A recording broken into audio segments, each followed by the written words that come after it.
Okay. Rightio. Now we have started the recording of the session, everyone. So hello, welcome. If you've been here from 6 p.m. and you've been listening to me, you're going to have to listen to me for a little bit longer. But welcome to the session. What I do want to say is, if you are happy being recorded, thank you very much. If you're not happy being recorded, please all switch off your videos. You should all have videos and audio switched off at the moment. If you're really unhappy with being recorded, well, yeah, you are free to leave at any stage, but I hope that you stay, because by staying, you get the true value and the full value out of really the experience that we want to showcase with you today, and the experience that we want to tap into these amazing baristas that we'll be chatting to today, their coaches, and yeah, and just long-standing members of this amazing community. So yeah, a couple of house rules. Obviously, it's clear to say we've all taken part in Zoom meetings before. Videos off, audio off, please. And then from a questions and answers perspective, so we're going to keep questions and answers right to the end of our session today. That just gives us the most efficient and effective time to ask baristas, the baristas or the coaches questions. If you feel at any stage that verbally you're not comfortable or confident asking questions live in front of everyone, please, could I ask you, or if you have any questions in general, could I ask you to go to the chat section of the Zoom call, and could I ask you to put in the question or put in anything that you want to ask there. Emma and Ken will be monitoring that. Now, again, we'll be answering those questions at the end of the session. But if you want to ask a specific barista question or a specific coach a question, just put that into the just put that in before you actually ask the question.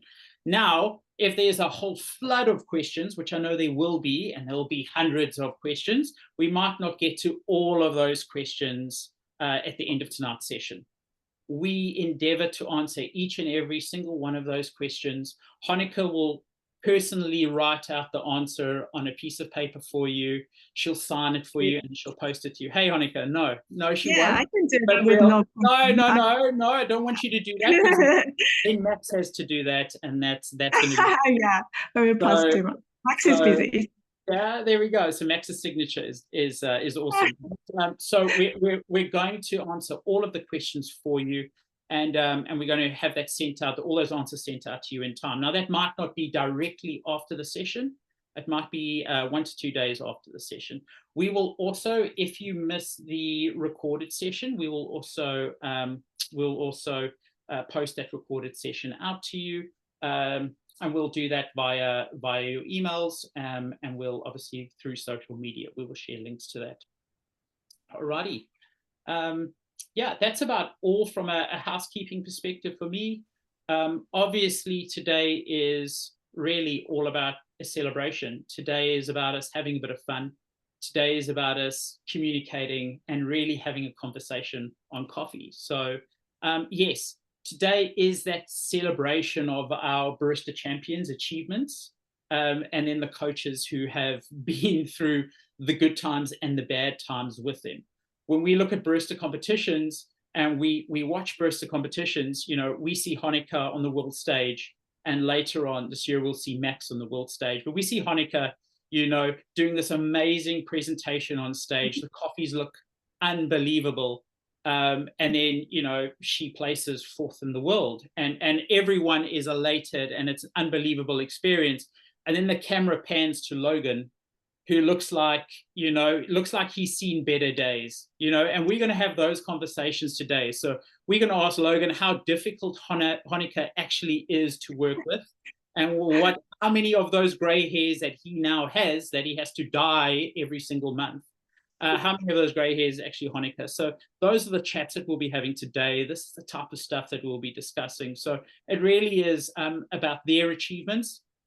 It's a discussion with them and their coaches, and it really is sharing their stories. I want them to discuss with you on them giving insights into the process that they took to achieve at this highest competition level. You know, well, it's obviously a fun evening. There's plenty of opportunity to engage with the champions. But yeah, the running order of this event will basically be us after this housekeeping, getting into questions and answers with Honoka, and then moving our way through the champions and the coaches. We thought it was a great opportunity to start up with Honoka on this because, well, she's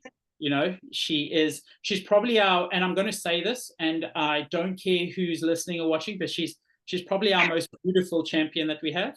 Hey, that's so sweet of you. So I didn't get that. I got that back.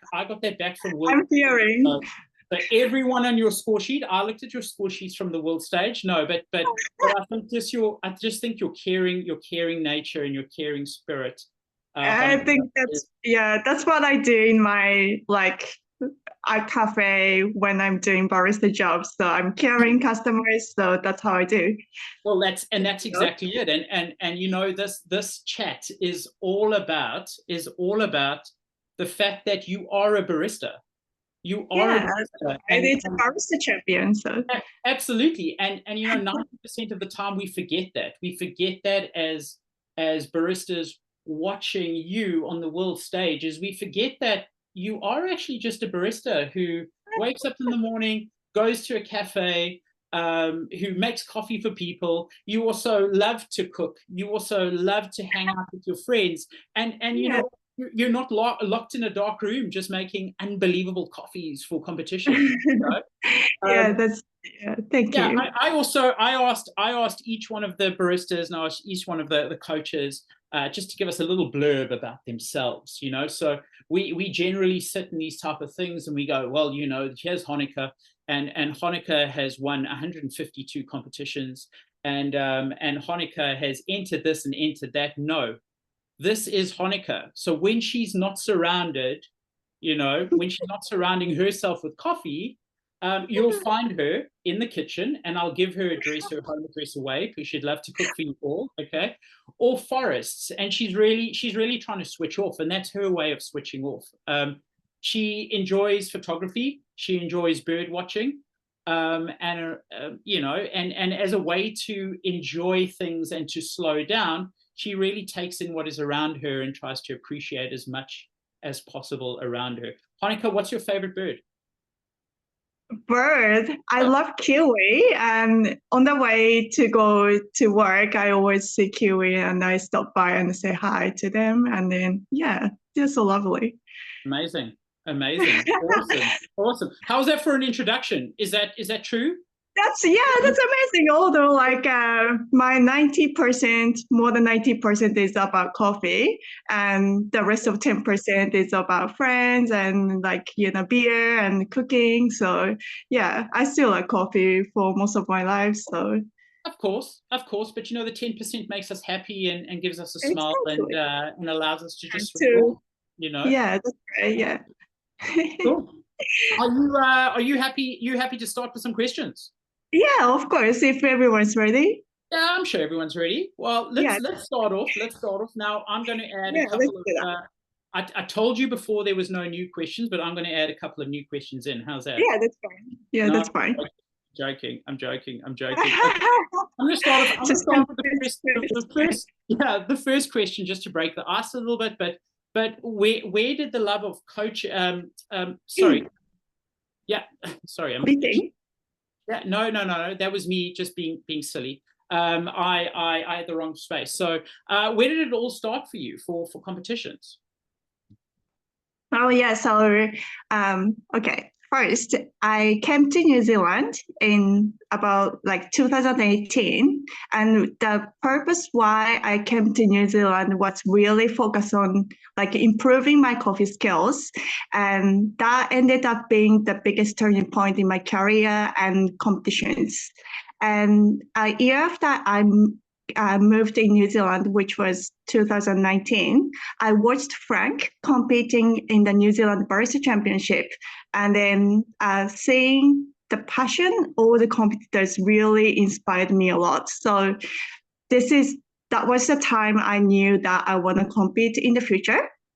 So around the time I was really passionate about like latte art. So I started with latte art championship in 2019, I think. And I set a goal to make it into top 3.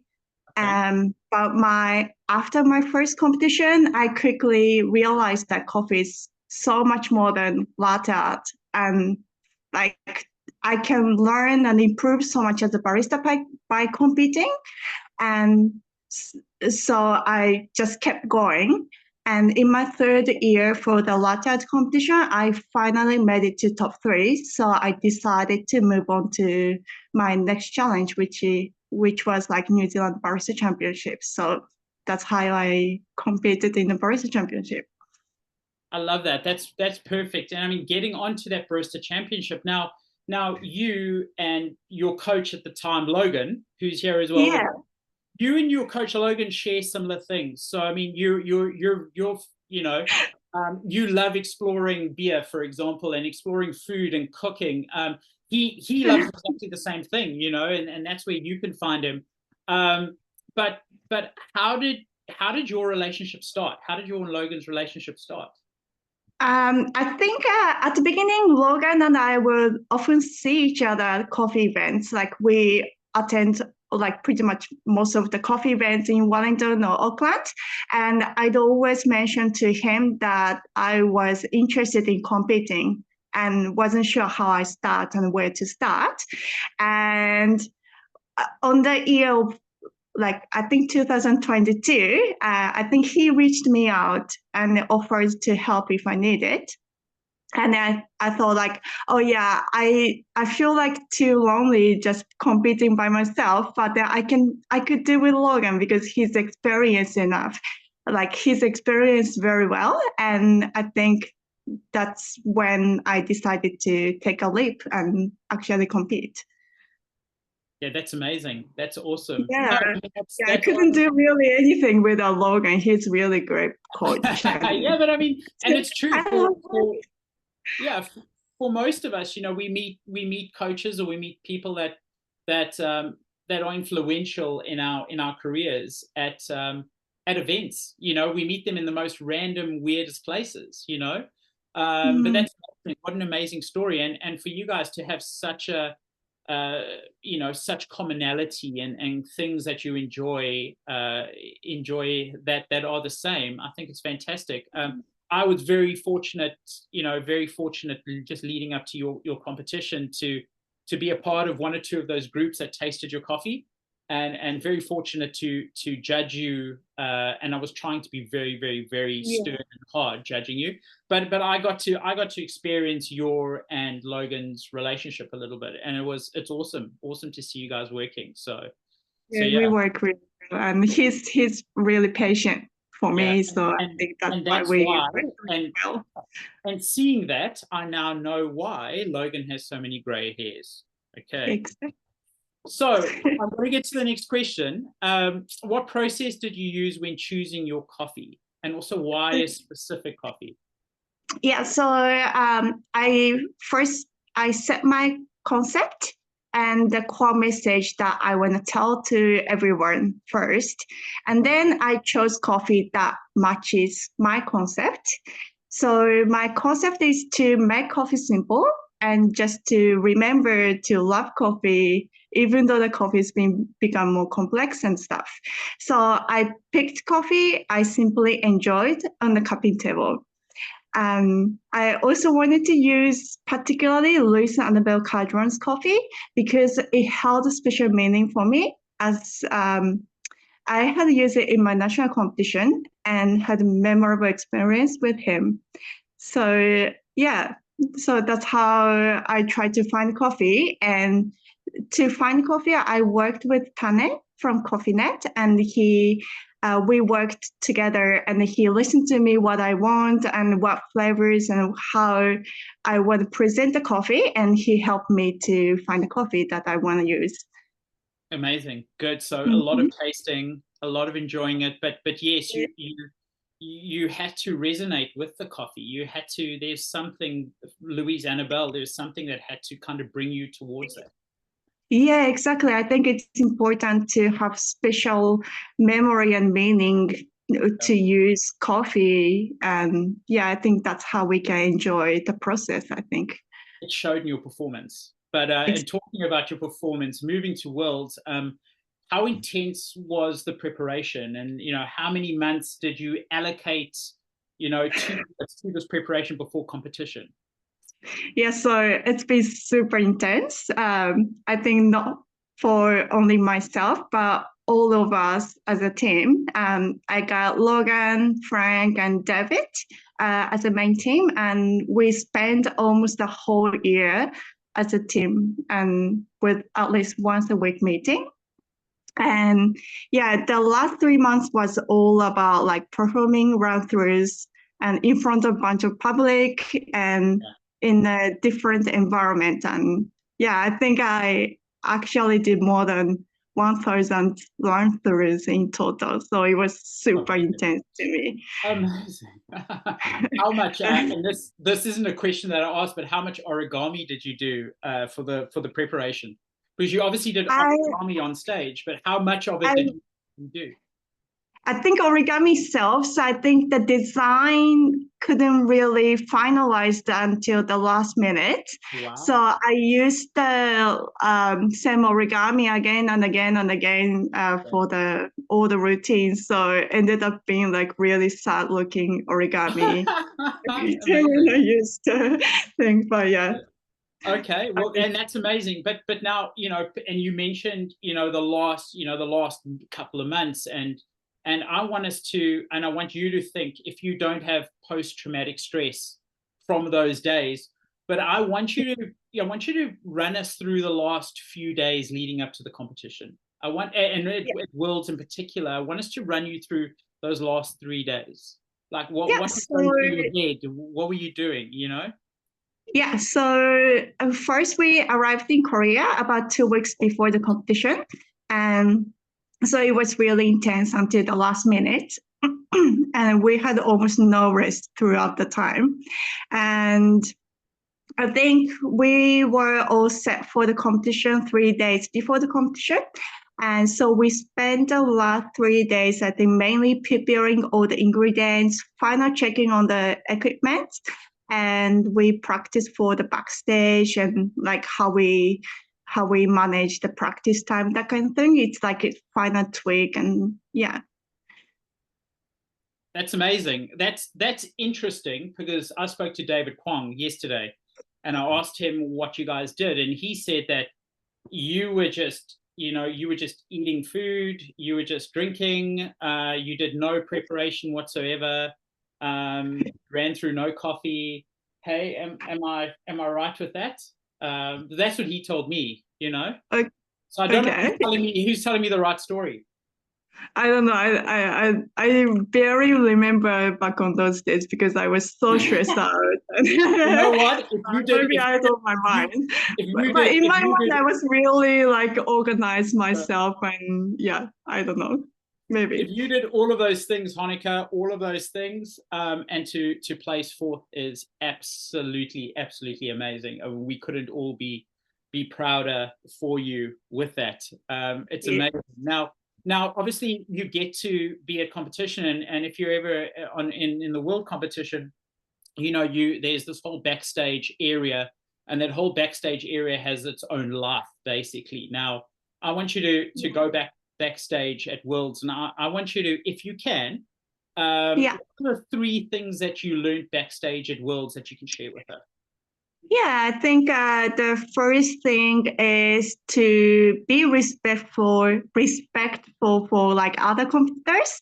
I think because like everyone handles stress different way and works on their own schedule as well. So I think being mindful of that helps to create a supportive environment, and I think that's very important thing. And I think also important that everyone who's going to be backstage knows their roles at the backstage. So that's like, we don't have to, like, competitor doesn't have to give all the instructions to like help us every time. Like, competitor need to focus on what on their like preparations and meditations. So I think other people who is being on backstage has to know what they do, they need to support them. I think that's second important thing. And the third is having a clear and detailed timetable at the backstage is, I think it helped me at least. I think because like I made very, very, very detailed of timetable for backstage on the day, like every single minute of like every single moment and preparations. And sticking to the timetable, like I think helped me to minimize the stress. And all I could do was like I follow what is set on time schedule. So it helped me like without using my brain, but just follow what it says. So I think that's important. That's amazing. No, that's great. I mean, and that's great advice to anyone, I guess, who is looking to compete, even in this year's nationals, 2025 national competition, but more importantly, the up and coming 2025 regional competition, which is happening soon. So for that, I mean, if you look at a new barista, and there are new baristas, there are baristas on this call right now that are watching you and going, wow, this is Honoka. We haven't met her, but we hear that she's 6'5", and she runs through coffee plantations, and they build this whole thing up in their head of what type of champion you are. But, if you had to just summarize it, what advice would you give to these new baristas that are looking to compete in this year's regionals? Like, and obviously at nationals, but let's talk about regionals. Yeah. It's a beautiful, simple concept of coffee competition. Mm-hmm. What advice would you give new baristas looking to do this? I think when we compete, of course, we compete because we want to win for the competition. But like there's one winner in the end. But I think most important thing I've learned from the competition was like use the competition as an opportunity to develop your skill and connect with other baristas and taste a variety of coffees and truly understand your why on your daily life. Because I think competition is a very good opportunity for learning new things and like the opportunity to be like coffee even more. Yeah. And I think that's important to do.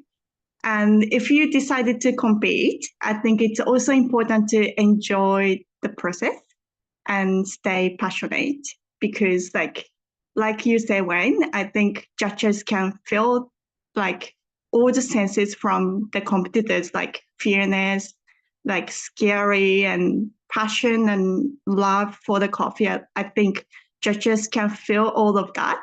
So I think if you're passionate about like what you do, I think judges can feel from bottom of the heart. I think the word come from your as your passion. I think that's important to do as well.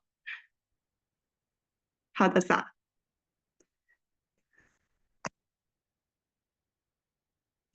Hello. Do you hear me or not? I think Wayne might have frozen, but yes, the passion. That's what it's all about. It's about the passion. Yeah, that's right. Yeah. Yeah, I think that's important. I can take over asking some questions on behalf of Wayne. You won't see my face though. So I think he just asked you, finish off with what advice would you give new upcoming baristas? Have fun. Have fun with it. Have fun, yeah. Stay passionate.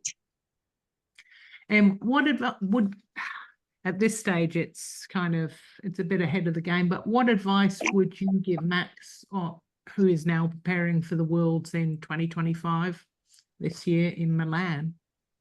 Without getting overly complicated on it, what piece of advice would you give? Sorry, I am back. Okay, so I think the most important thing is, I know it's hard to do, but I think when you rest, I think you should rest properly. And I think do something unrelated unrelated to coffee. And yeah, I think that's important to rest your brain, not to do anything only like one day a week or something. And I think that's gonna help to get inspiration from like other industries when you're doing some other things. I think that's what I wanna give you advice the most.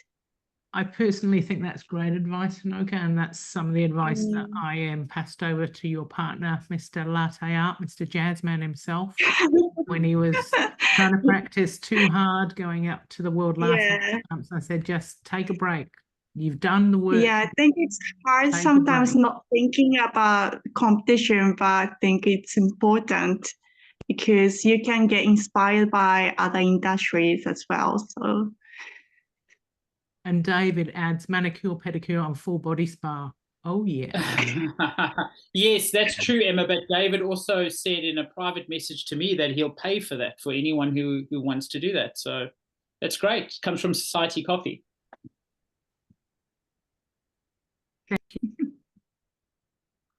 You're a Thanks, true Honoka. No, absolutely tremendous, Honoka. Like, Yeah. thank you. Thanks for worries. Thank you for having me. thanks for the And I honest think perspective. yeah, because like Sorry. what I want to say was like I got so much, like I'm saying that 400 times, but I got so much support from everyone from New Zealand. So like I got support from everyone, I want to support the people who want to compete and who are considering to compete for regionals. So if you don't know how to start with like what to do, I think if you can message me, I'm happy to help you or like happy to share what I've experienced. So yeah, just text me or message me. That's amazing. No, that's awesome. Thanks, Honoka. I mean, look, you're a wealth of knowledge and you're amazing. And we could honestly speak to you for hours and hours and hours. But yeah, we really appreciate that. And thanks for that last message. I think, you know, to the new baristas out there, please, please, please, please take Honoka up on that. If you're in Wellington, you're even thinking about competing this year, just get in touch with Honoka. You know, if you're thinking, oh, I would like to compete, but I'm so nervous about a coffee, I'm so nervous about what I should do, or I've read a rule and I don't really know what that means, just get in touch with Honoka. I get nervous very easily, so yeah, I can help with that. Oh, that's okay. That's good. That's good. Awesome. Well, thank you so much. Really appreciate chatting to you. Thank you. And yes, I think, and thank you to Emma as well for pitching in. I must apologize. I had a little bit of a technical issue. I got so emotional and so moved by your answers, Honoka, that I needed to go and have a little cry. So yeah, I got very emotional. But just joking on that. I just lost Wi-Fi. But I'm back now. So thanks, Emma. Thanks for doing that. Yes, next up, we're going to talk to Coach Supreme. Some have said that some have said that they've thrown out things like the godfather of coaching. Others have said that that he, you know, he has a little coffee school hidden in a basement, and he trains these amazing Jedi baristas. Logan, welcome. Good to chat to you, as always. Good to see you. I know you're a busy man. No, thanks for organising this. As always, it's always a great event and great to bring everyone into this sort of community. Yeah, absolutely. Couldn't have said it better. Tell us just a little bit about a few things that you do now. For a lot of people on the call, they don't know your lineage around competition. They haven't seen you compete. I mean, you obviously have competed before. All they know you as is obviously Honoka's coach because they've seen you on the big screen, and they obviously, whoever spent time with around nationals last year will know you as Max's coach. But tell us a bit about what you do outside of coffee. I mean, I know that obviously cooking is a big thing, and it's a big passion that you share with Honoka. and you share with most of us, obviously. Yeah. I still haven't been invited when I'm in Wellington. I still haven't been invited around. It's funny when I go to Wellington, you don't answer your phone. It's weird how that works. You must have a wrong number. I'm still waiting for a phone call. But I'll catch you. And then just getting out in nature. Talk to us about nature. Talk to us about how you decompress, how you kind of slow things down and switch off a little bit. Yeah, I just quite like getting out bushwalking, hiking, a little bit of, yeah, I'm the bird watcher. But yeah, just quite enjoy similar to what Honoka was saying, just taking myself outside of coffee. I think there's plenty out there, and a lot of ways that people sort of deal with just relaxing, and yeah, I quite enjoy just getting out amongst the bush there and slowing down. It's photography is a bit of a hobby of mine because it really makes you sort of stop and look at things. Yeah, Smell the roses, if you will. Love it. Perfect. Beautiful. Well, look, I mean, I'd love to let's crack on with the questions, I think, if you're okay with that. Yeah, of course.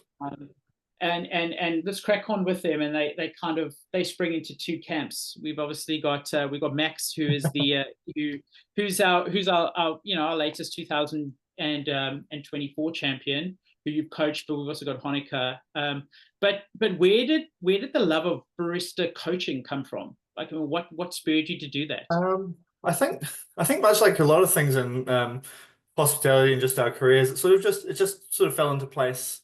I'd been competing for about 6 years prior to that, and decided I just needed to take a step back and just slow down for a second, and that's when sort of coincided with the fact that Honoka was wanting to compete. So I sort of stepped in there. I had a bountiful free time after no, I'm kidding, but I just wanted to stay involved in the scene, still be involved in competitions, but yeah, just took a break from coaching, and like I said, just ended up sharing some time with Honoka. We were friends before that, and ultimately just ended up with how it is now. Just like awesome. No, I love it. Absolutely love it. So staying on that kind of, refreshing your mind a little bit and kind of focusing on training, and focusing on coaching. So for you, what was the key focus when you looked at competitions? Was the key focus scorecards or a specific relation to coffee? I mean, what is the focus when coaching, and where do you place the greatest focus kind of on the entire system of competition? I suppose my greatest focus was primarily just about just welfare and just staying just a support system. Obviously you chime in sort of the respective areas, but I think it's quite potentially depending on how you're getting into it and what your goals are. You want to be able to do it with people, but sometimes the hours aren't very sociable, and so my priority was just essentially just answering questions where I needed to be, just being a sort of a body in the room if I needed to be, just another sort of judge on the table, or just sort of sharing some sort of potential anxieties, or just jumping in where I needed to be. I think a bit of a jack of all trades. There was a less focus on the scorecards, I think, purely because I think the baristas that get up there of people just. The baristas that we have in New Zealand, they know their stuff, and they're capable baristas. And so my priority was sort of just making sure that things were running smoothly, I guess, just all the small things that aren't traditionally part of the role. Yeah, that's interesting. Yeah, interesting kind of take on it, and interesting on where the focus is. You mentioned relationship, and I think relationship is a big thing, obviously, to the barista. You become, as you know, and as obviously baristas know, you become that almost. That's that second partner to their life for that short period of time, Sure that Honoka and Max are probably rather sick of me after this. and look, I mean, Honoka has said that if she threatened, she said she's going to walk off if you have Logan on, and I said no, it's fine, it's okay. He won't shout at you anymore. You know what I'm saying? But yeah, I'm sure, and you won't tell us now, but I'm sure there were one or two glances or looks or words. At least I know I've had that with people that have helped me in the past and been around for. So yeah, you know, we are there as coaches, we are there as that sounding board, and we do get to see baristas in their absolute fun times, but also when they're frustrated, and I guess that that support is key. Now with Max, Honoka spoke to it a little bit around coffee selection and kind of why she selected her coffee, and I know you played a role with that. But specifically with Max, how did you assist Max with his coffee? Probably the same as Honoka. I sort of didn't as much. I think it's really important for a barista to choose the coffee. Like I'd obviously taste, and I'll be involved in all the tasting sessions, but I think, yeah, that sort of passion that baristas have outside of just the quality of the cup really is really important. I mean, outside of spending 12 months with me, you're spending 12 months with this coffee, and so you really don't want to get sick of it. And so I think, yeah, with Max, he's an avid sort of competitor, and like really enjoys these, and so he has his mindset on particular coffees, and I'm just here to support that, make it work where it needs to, or make sort of concessions where it can't. Okay, awesome. Now I'm going to ask you a question, and you have to answer because it's being recorded. But what was an unexpected event that happened before the competition? So something happened backstage. Well, I think something happened backstage, but I want to hear from you what that little unexpected kind of thing was. Backstage? Well, something happened backstage. I mean, there's a few things happened, definitely. I mean, we had a few issues landing in Korea. I think the biggest issue that sort of was that came to the front of our mind was the grinder not working as soon as we landed. That was an issue, but fortunately there was a one of the locations we were using, they were able to make, I mean, they were able to fix it pretty promptly. Small, I think, yeah, no, it was by and large pretty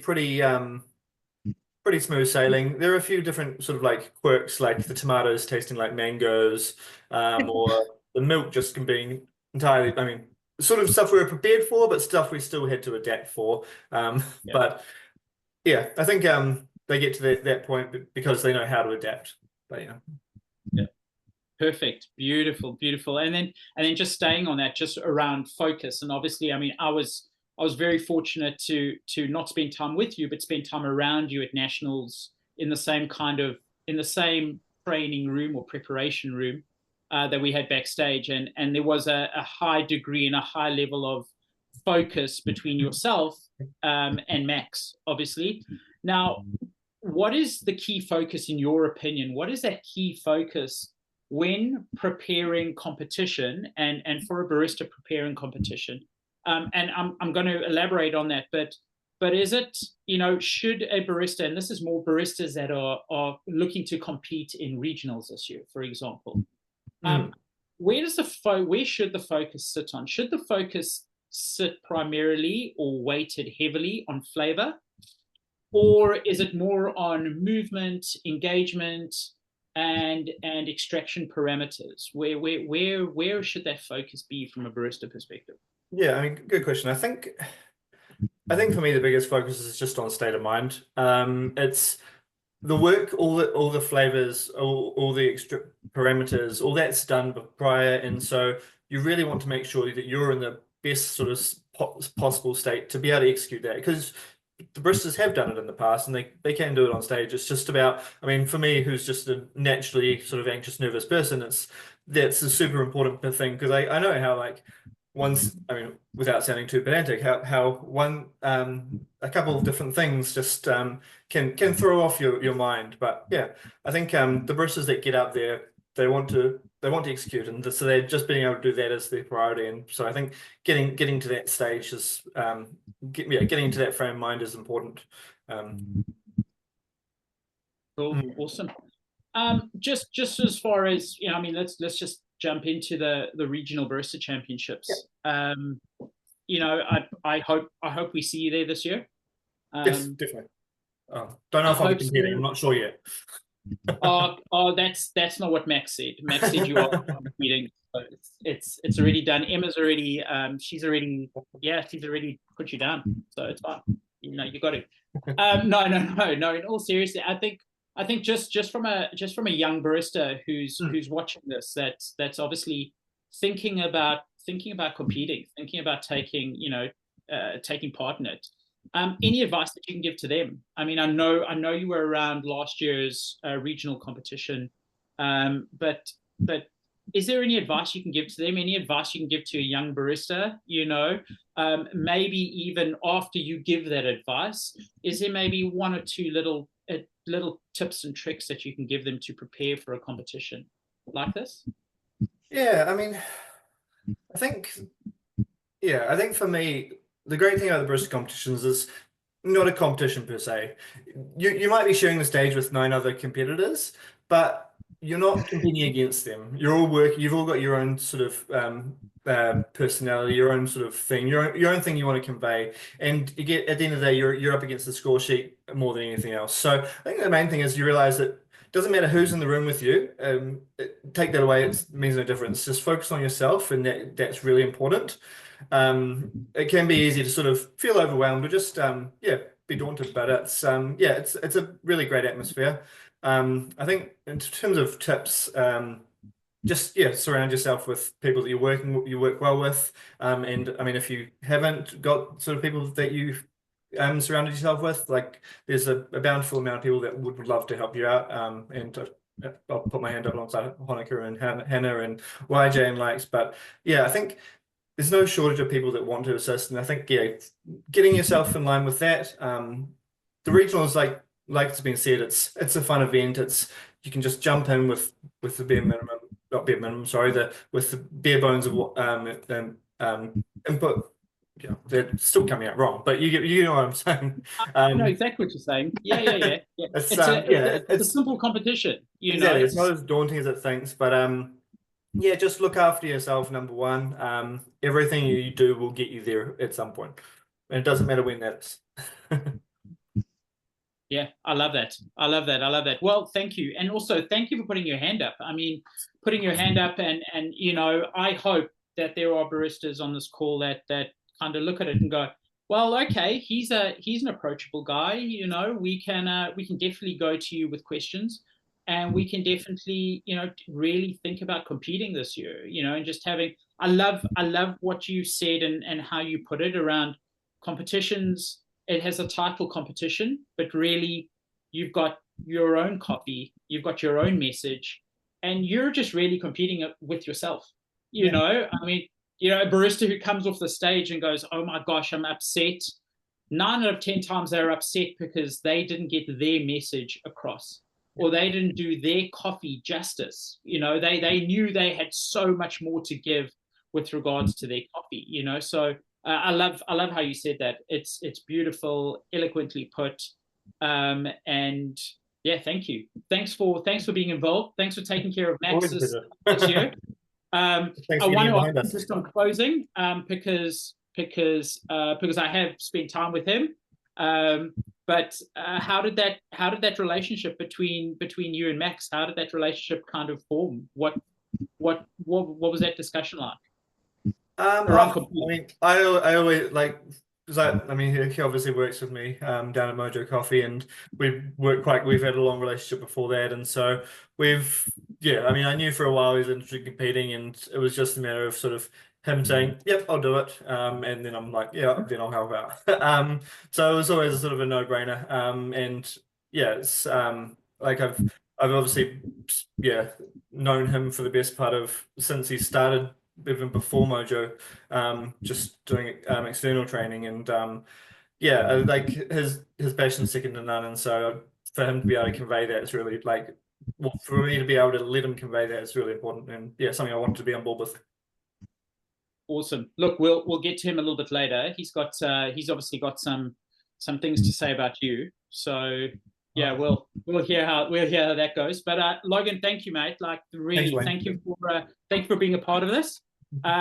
We collectively, as New Zealand, you know, as New Zealand baristas, we love you. We love the work that you do, and we're looking forward to I personally am looking forward to catching up, but we're all looking forward to seeing you back on the screens at Worlds. Thanks, Wayne. Yes, likewise. Looking forward to having New Zealand with us again. Take it easy, mate. Awesome. Yeah, that's Logan. Anyone got any questions for Logan? Please put them down in the chat section. And yeah, what an amazing guy. And like Logan says, you know, it's all about getting involved, and yeah, be kind to yourself, and kind of make sure you're in the right headspace and a calm headspace in order to be, I guess, and even take it away from competition, just to be a really good coffee professional. You know, what we portray behind the bar, as you all know, and kind of the mental state that we're in can impact our coffee, and can also impact how we show that to our customers. So yeah, thanks, Logan. We're going to move on. We're going to move on to another legend within the New Zealand landscape around competitions. Many of you don't know this gentleman, and you don't know him because I think he only spends 4 weeks out of a year in New Zealand, which is weird. I think he speaks about 145 languages. Yeah, he's a good dear friend of all of ours. I'm only joking. He's the owner, barista, roaster, friendly face of Society Coffee. But more importantly, he's a wealth of knowledge and an amazing coffee human being. I'd like to welcome David Kwong. Thank you, Wayne. And thank you, everyone. David, how are you? Very good. Can everyone hear me all right? I think so. Oh, that's good. It's always good to know that I'm being here. All good. Yeah. Yeah, good. How is it up north? All fine? Everything is all right. Everything's good. We're enjoying the hot weathers up here. It's pretty hot. I think I've been sweating for the past 30 minutes. So, yeah. Beautiful. Well, listen, welcome. Thank you. Thanks for chatting to us. Appreciate it. A lot of the baristas who are with us today have obviously, or the ones that have competed, have at some stage had you as either a head judge, passing them one of those like glaring kind of those glares that you give judges, that you give competitors. Or if you've ever judged on a judging panel with David, he'll probably tap you on the shoulder and tell you to do something, or just take the glass from in front of you, or the cup from in front of you, and taste it. So yeah, awesome, David. Awesome to see you. Awesome to see you on the world stage. You and Emma are by far the biggest New Zealand celebrities that we have in coffee, because every competition that we see online, David is always in the back of that. So do you just judge at competitions, David, or do you actually own coffee in the world? You know, are you one of those coffee barons that just sets up competitions around the world, hey? Unfortunately, I am just running around between competitions and coffee events. I am not the underground coffee boss that people think I am. Come on, man. I'm not secretly flying jets or anything, but aren't you? First class at least. Hey? Not quite there, but we're getting there.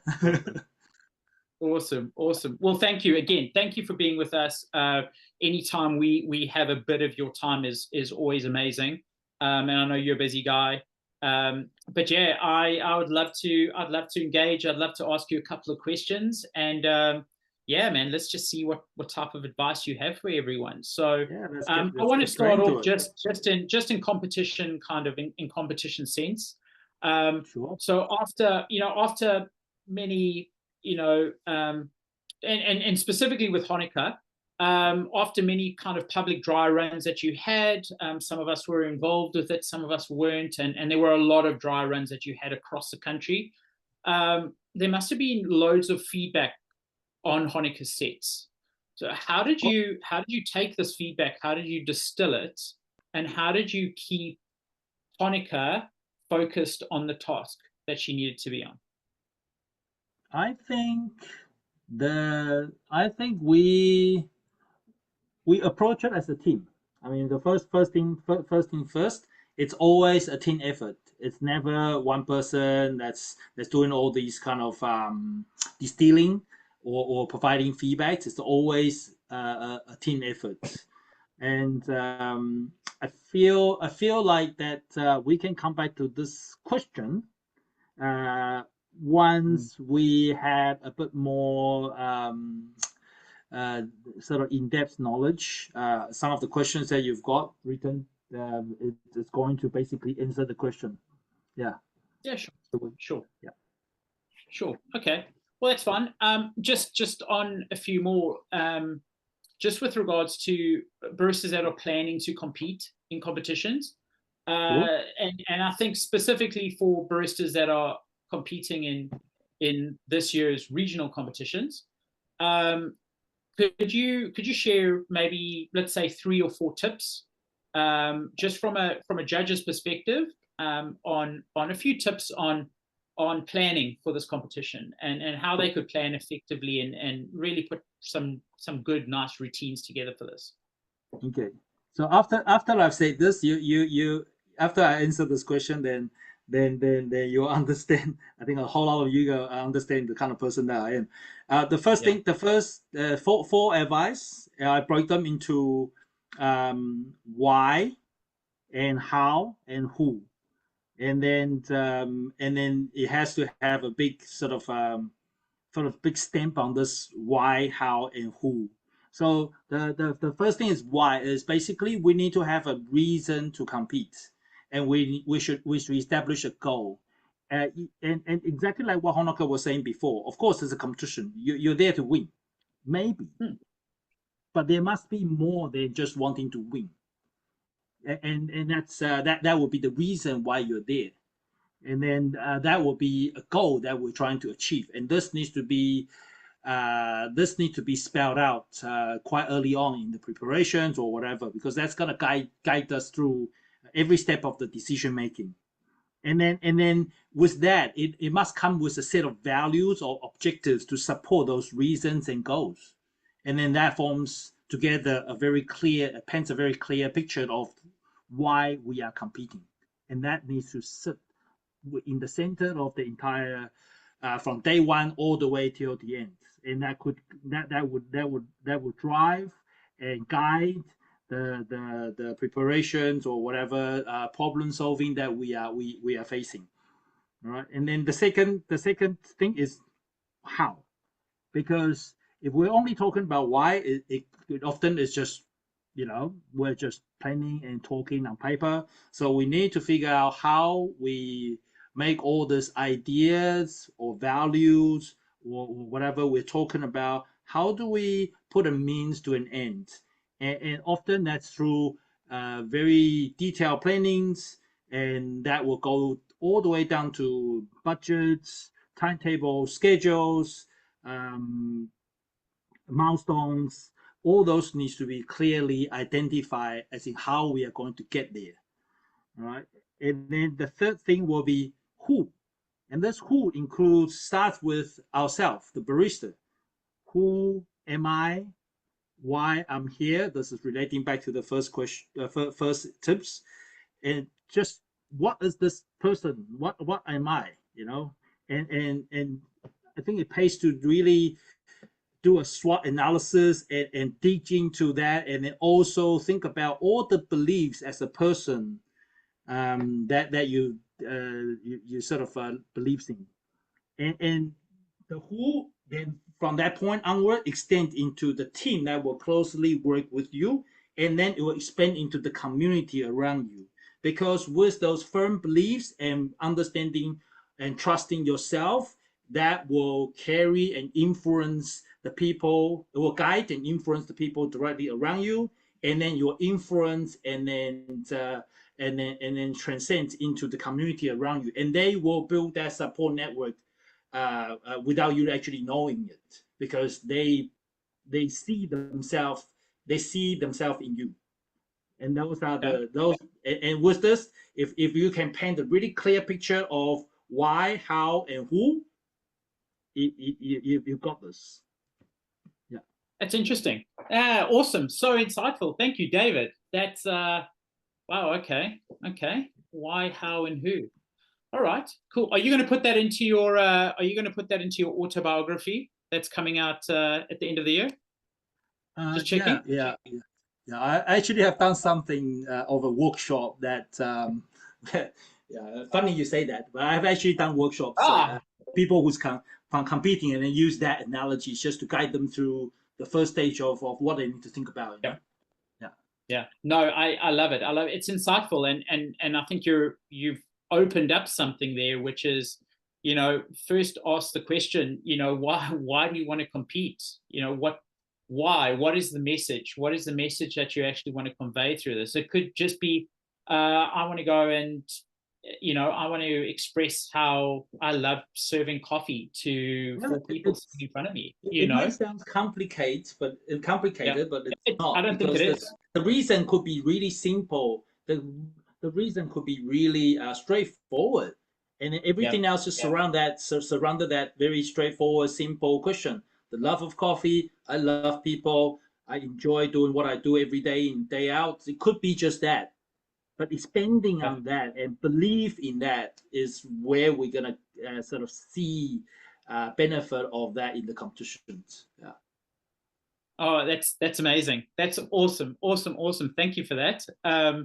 It's great insight. It's great insight to not just new baristas that are looking to compete for the first time, but it's insight to more established baristas who have competed many times over, that have kind of got to that point where they've maybe finished a competition, they haven't got the result that they wanted to, they're just outside of the point score that they want, and they're sitting there scratching their head kind of going, why is this happening to me? And maybe part of the why it's happening to me is because we haven't really sat down and asked those questions. Why am I actually doing this? How am I doing it? So that's amazing insight, David. Thank you for that. I appreciate it. Any little bit of information we can get from you is so critical. And I want to ask you, and just to turn it a little bit more to stay with competition, but to turn it a little bit more away from the why and the how, but just with regards to differences. And I hope you can answer this as honestly as possible. Sure. But judging around the world and judging in so many different competitions and different formats of competitions. I mean, you don't just judge in barista competition, what's the difference between judging in New Zealand and at the world level? And how do the standards of New Zealand compare to those of world judges? Okay. I think the difference it can be substantial, but it really depends on the actual experience. But I'll say, to start with, I'll say the standards in New Zealand for judging and competitions, it's well above average. Well above average of the world. This got to do with over the years. We've got the likes of Emma, both Emmas, Richard, Stewart, Chris, Dave, and many others to names. They've all done their shares in the world, and instead of just enjoying the fame, they stayed true to the community here, and then they bring back the experience and the expertise and share with the judges and the competitors here, and that helps. That over the year has transcended and then really helped to build the standards here, and it's the standards here are a lot like I say, it's well above average, and it's the difference will be, I would say, we are a small nation and we are at the bottom of the world. So we have our own unique culture. We are starting to becoming more multicultural. We are trying our best to be a lot more inclusive. We are not about we're not about translating every single thing that we do into some sort of commercial value. I believe that's kind of like the New Zealand culture. And going into the world or other countries, sometimes that's not always the case, and need to be quite conscious of that. That you know, we being in New Zealand, we enjoy a very friendly, inclusive culture. Going to the world, different countries. It has its challenges. We sometimes been seen as a little bit naive and too friendly. Okay. And you know, and we also speak English here as our main language, and we use English as our way of communication, both in writing and verbal, and that helps a lot in the world, because English is sort of like the official language of competitions. And I see that as an advantage, especially those who speak English as well as many other languages, because the world is not one language. The world is multilingual and multicultural. And coming from a country that have a multicultural sort of background, and me being a bilingual, or actually trilingual person, you know, it helps me to really just get in and yeah, and enjoy those competitions at a world level. Yeah. Awesome. Oh, I love that. Thank you. Thank you. Now, I want to turn attention a little bit to and I have to ask you this question, and I think all baristas that are going to be competing in the national competition this year, Barista Nationals, will be asking, will wanting to perk up and kind of listen to this. But and it's about the signature drink, David. Now, when creating a signature drink, what should a barista consider when creating that signature drink or formulating that signature drink? What should they consider? Talk us through it. Okay, I think the first foremost important thing is to create a very tasty coffee drink that you personally enjoy, or at least the team need to as a team collectively, you all need to enjoy, because that connection will exist in that enjoyment, and then that tasty coffee drink is the nature of all drink. You know, all signature drink. It's a coffee competition. It's a signature drink. It needs to be tasty. It needs to taste like coffee, you know, to an extent, and people need to enjoy it. And then, you know, and that's how I will formulate the starting point of the signature drink is that, you know. Gotcha. And everything else is just bells and whistles that adds on to it, you know. It's you know, whatever the concept or the fancy ingredient, fancy preparations, innovative way of delivering. It's all just bells and whistles at the end of the day. But those connections that exist at the deepest level, be serving someone an enjoyable, tasty coffee drink. It's never gonna take away from that, you know. I love that. No, that's amazing. I absolutely love that. That's awesome. Thanks, David. There's one or two other things I just want to point at. Now, I'm not going to take you back, what was it, 12 or 13 years ago. Definitely not going to do that. But when we talk about our regional competitions coming up, there's obviously the Auckland regional coming up, regional championship coming up. I know you're a past winner of the regional championship. Yes. Yes. Yes. I know I don't have a picture of you, but someone told me that you had long hair down to kind of the middle of your back, and, you know, goatee and the whole thing. Hey, I do have a goatee. Oh, stop it. No, I just wanted some advice for you. Now, anyone that's on this call that has traveled through last year's regionals and they went to the regionals, I can't remember. Sorry, I can't remember if you were in the Wellington regional last year, but you were definitely in the Auckland regional. So people have seen you. They have seen you at our national competitions as a judge. And they're too scared to go up to you and to ask you questions, which most barista competitors are too scared to go and ask you questions. I don't know why. You're a very approachable person, but give new baristas who are looking to take part in this regional competition, or baristas that are sitting here thinking about taking part, give them 1 or 2 tips. What can you say to almost inspire them to get involved with this year's competition? Okay. So three-liner. First, be yourself. Second, be the best version of yourself. And the third line is enjoy being yourself. I love that. Okay, cool. So be yourself, love yourself, enjoy yourself. But David, it's a competition where you've got to serve drinks to judges. You can't just stand there drinking your own coffee, hey? Yeah, of course. Yeah, of course. Well, that's great. That's great advice, David. And obviously, we look forward to seeing you on stage towards the middle to end of the year. We know that you're traveling soon for world competitions. Any advice? And I have no doubt that you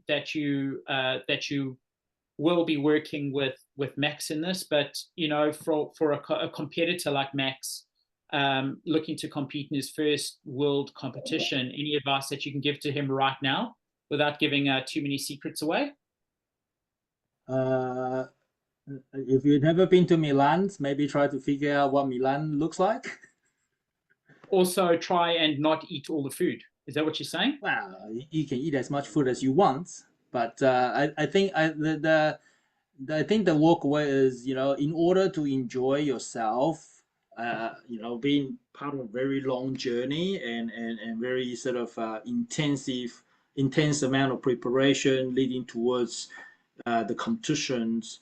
I think it's really important to plan ahead and then know what's to come. And I think you know, we're traveling to the other side of the world. It definitely pays to know what Milan is gonna look like, you know, how the road's gonna be, you know, how the traffic's gonna be, you know, because knowing all this uncertainty right now will help a barista to help Max to really enjoy himself there. Then he doesn't have to stress every step of the way, because you know, like, the road is made out of cobblestone from fucking, I don't know, 4th century or something, and the luggage that's got grinder inside, every meter was wobbling and knocking itself into death. So you know, those sort of things will stress any baristas out. So I think know what's coming, be prepared. And all this is going to lead to an enjoyment rather than thinking it's all for the competition. But think about having an enjoyable journey, you know, and planning is a big part of it. Yeah. Awesome. I love that. David, awesome. Thank you. Again, you know, like Logan and Honoka, we can speak to you guys for hours, you know, so thank you. Thanks for being a part of this. Will we see you at regional barista competitions in New Zealand this year? You will see me in every regional barista competitions, and I'm very approachable. I may not appear to be approachable, but Of course you are approachable. I'm just busy, so I may not always look very approachable, but I'm very approachable. So at any regions, if you want to hit me on Instagram, or if you got my number or emails, you're more than welcome to fire questions at me, or just come to see me. Let it be about competitions or about volunteers. I've done a lot of volunteer work. I've done a lot of judging work. I've been competitor myself. I've coached. So you know, from many different aspects. You know, I'll be more than happy to share the experience and whatever that I've got to share with you, because you know, I do enjoy being with the baristas, and I do enjoy being with everyone that's here, because we all share the same passions, and that's passion to coffee, passion to people, passion to the community, and that's why we're here. So yeah, so just get to the regionals. If you just want to come and watch, also come and watch. But you know, it's always better to be in than out.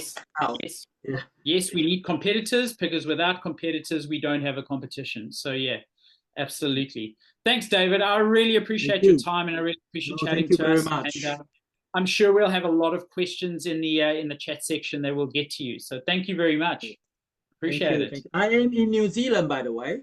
Just saying, I am in New Oh Zealand. yeah, no, he is. He's at his batch. He's at his 5-bedroom, 4-bathroom mansion in Lee at the moment, up on the north. So yeah, I'll send the address a bit later to everyone. David, thank you. So thank you. Thanks, Wayne. Awesome. Thanks, guys. Yeah, geez, after that experience with David, and a man that is approachable, and a man with so many years of history around competitions, but also so much just gray matter around coffee, and can help all of you. If you do get a chance to stop David at a competition, obviously he's not going to speak to you when he's judging, but if you do get an opportunity to speak to him before or after competition, please go through and ask him any questions. We're going to speed on, and we're going to have a chat to your and my current 2024 national barista champion, Max. Hello, Maxie. Hello, everyone. Good evening. Hello, everyone. Hello, Max. Yeah. How are you? Pretty good. Thank you for the whole thing. I really enjoyed listening to all the previous conversations. Learned a lot of insights. Absolutely, Max. I just want to take this opportunity to also just thank you, and thank you on behalf of all of us sitting here. It is the traditional Chinese Lantern Festival today, Max, and I know. Oh, really? Yeah, which I know. Day is it? Yeah. Too many holidays. Yeah, cheeky. Yeah, and I know. Obviously, you've given up a bit of time to be here, so I just want to say thank you. But always a gracious champion, which you are. But yeah, I love chatting to you. Obviously, you and I have had one or two chats over the past year, and it's always nice to spend a bit of time with you. But yeah, Max, I want to jump into the questions. And I know between coffee, between working in coffee, between dreaming about coffee, between drinking coffee, I know that you also enjoy Gordon Ramsay shows on television.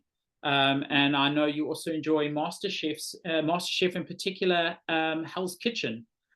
Does that mean that you have to stop yourself from swearing when you're on stage, like Gordon Ramsay, or are you able to control that? I never swear. Okay, sure. I just take away the good things from Gordon Ramsay. Yeah.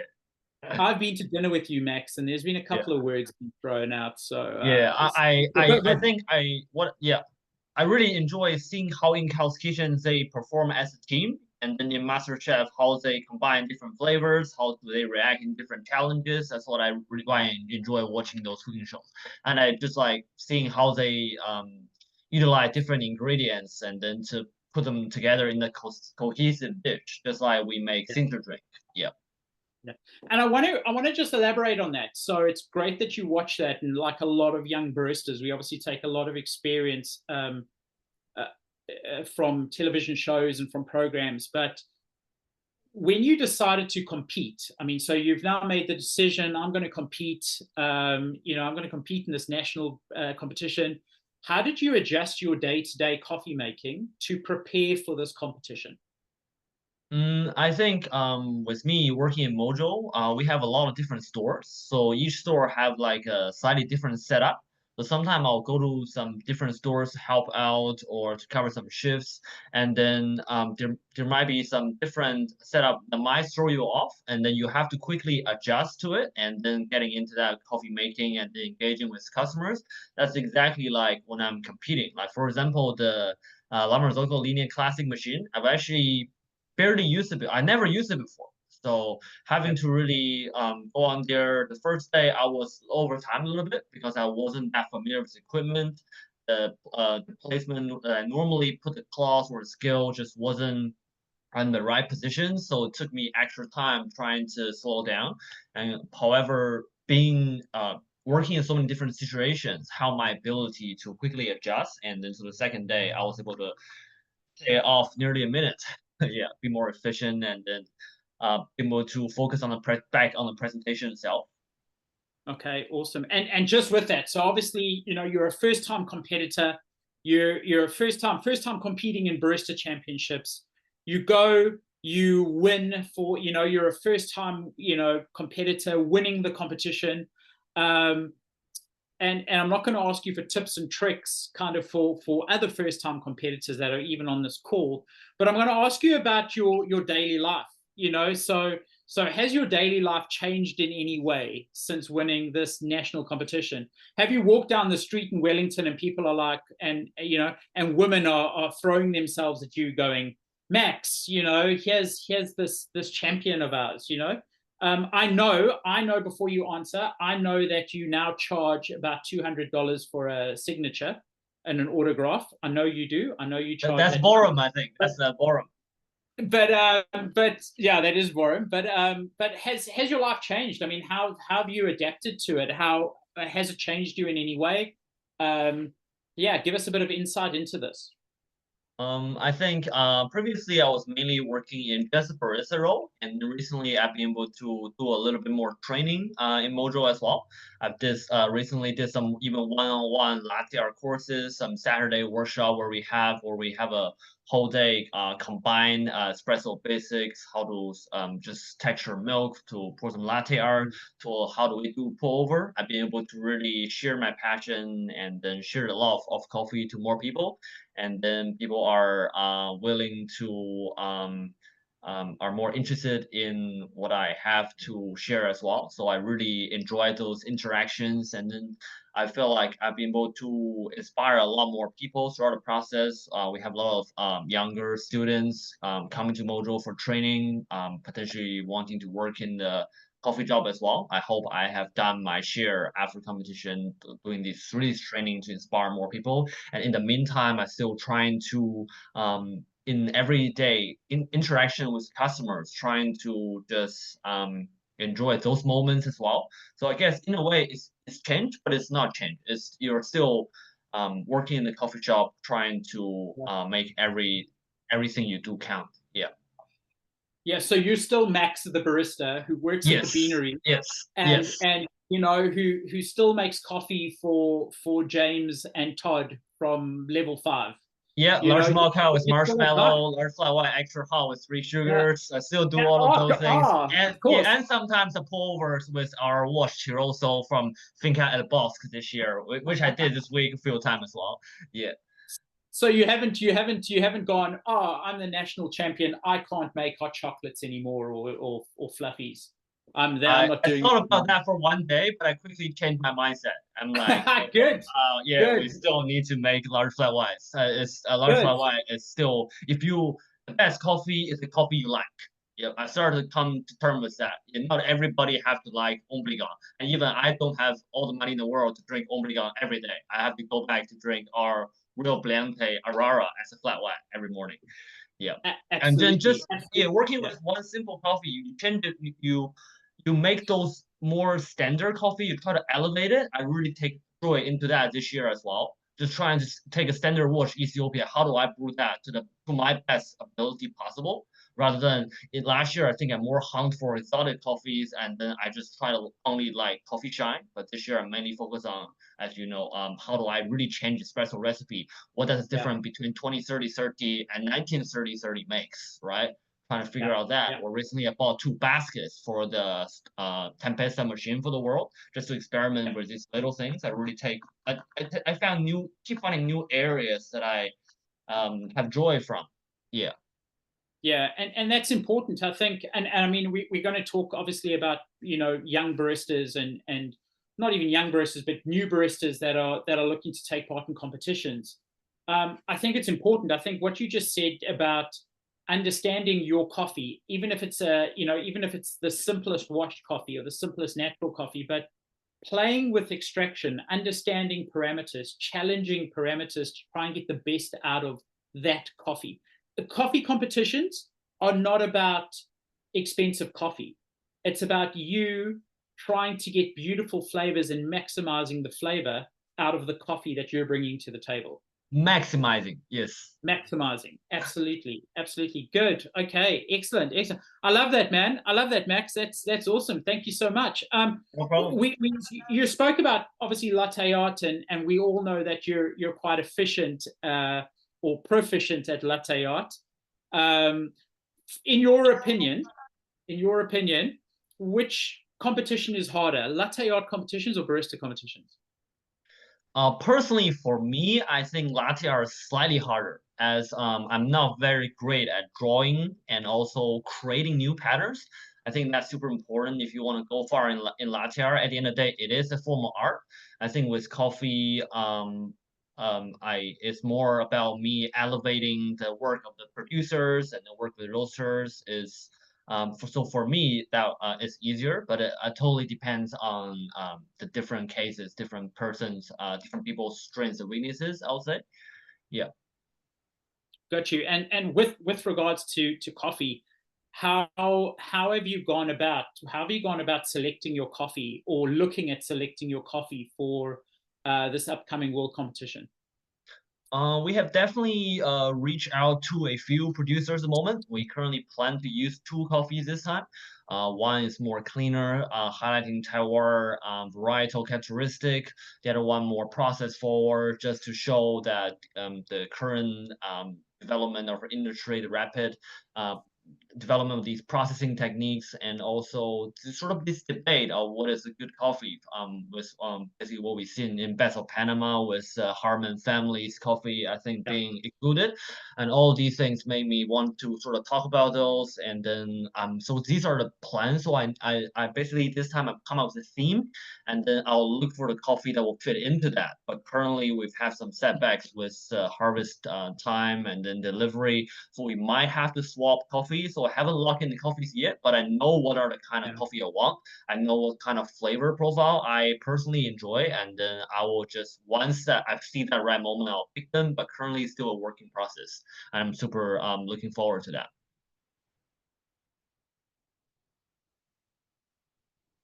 Oops, am I still in here?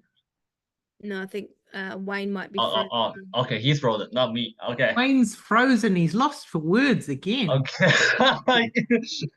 Okay, should I mute myself away for everybody, all right? It's not for you. But I think that was I think most of your questions he has asked. How to win it, has your daily chart life changed in any way? We're so looking forward to seeing you on the world stage, but again, no pressure. Be yourself, I think. Be yourself. Yep. Yeah. Emma, did you want to take over? Yeah, does anyone have any questions for Max just while he's here, while we're here waiting for Wayne to come back? I can talk about those 4 pictures I have over there. The last one is when I was working in a hotel in 2019, by the way, in Beijing. Yeah, I was working in a hotel for 2 years and studied hotel management. And first one, so I was doing latte art championship in 2023. And then I was, welcome back, Wayne.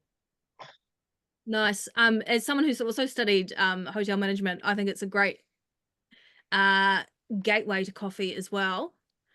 And any questions? I think we've got Wayne back. Yes, sorry about that. Another technical issue. Max, thank you. Yeah, I mean, I listened to 99% of that, and it was amazing. Thanks. Yeah, no, thank you for that. I just want to kind of, with you, I think it's important to acknowledge that we've got a big competition coming up at towards the end of the year for you, my friend. And I just want to get a little bit inside your head and go, how are you mentally? How are you preparing? What are you doing? What strategies are you putting into place, without giving too much away? But how are you preparing for this world competition coming up? I just tell myself 3 things every day. I tell myself, be a kid, be water, and be legendary. Be a kid means I try to always still don't lose that joy, right? Like whether you're a champion or not, I still want to go back to that nerdy moments, like trying to just make, whether I learn new pattern, one little element of brewing, like during Christmas, I tried some cold bloom for the Wolf Ethiopia I was talking about.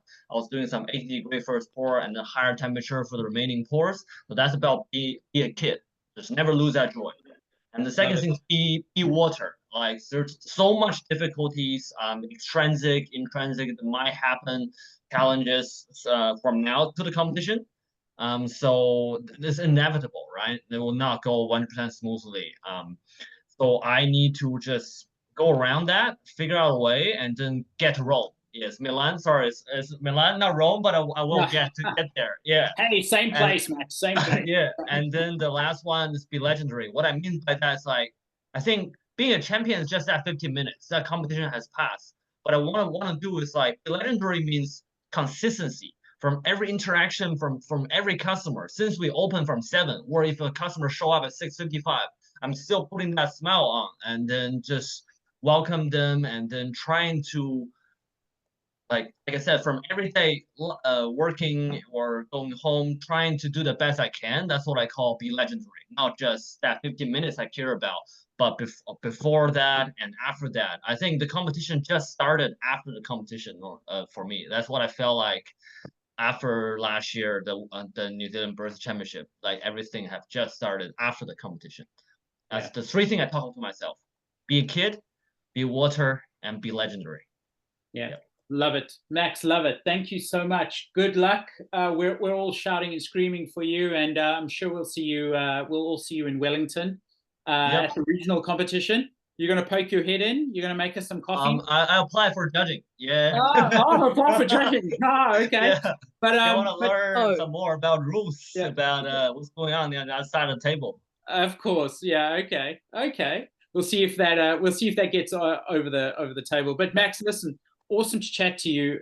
We can chat to you for hours, and you're such an inspiration for all of us. Just how you approach coffee, your age, and just your enthusiasm. It's just awesome. Like we all just want to bottle you up and keep you as long as we possibly can. But awesome. Thank you so much. Thanks for chatting. Thank you very much. Yep. And yeah, you're an amazing champion, and we know that you'll represent this country to the max. Thank you. Thank you everyone who have attended as well. Really appreciate your time. Awesome, Max. Thank you. Cool. And last and not least of our guests, we want to welcome Emma. Jeez, look at me. Sorry, Emma.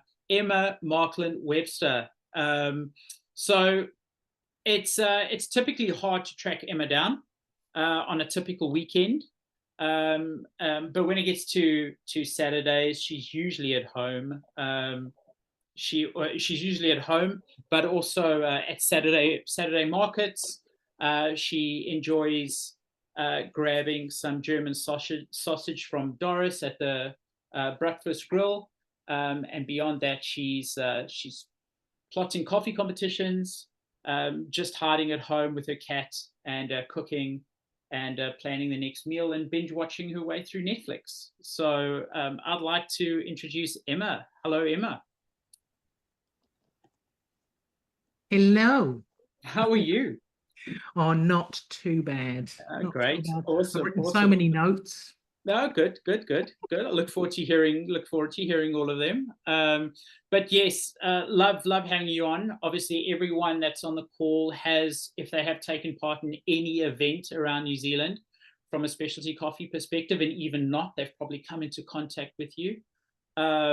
Yeah, and geez, you've just been around for years and years and years within New Zealand, this New Zealand industry, but also, like David, on the world stage. And a lot of the times we get to see you at these competitions.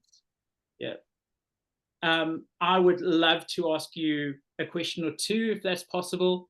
And obviously being one of the key organizers for both the New Zealand competitions, but also World Championship competitions. I'd love you to share a few of the ups and downs over the years that you've had. Ups and downs. I don't want to start with ups and downs. I am the oldest dinosaur after competing on stage at the World Barista Championship in 2002. My trophy's blurred in the background.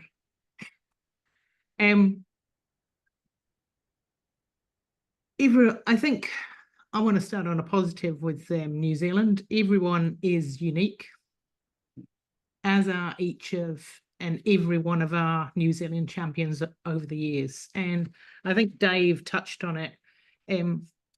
All of those that have been crowned previously have been there for different reasons and different outcomes.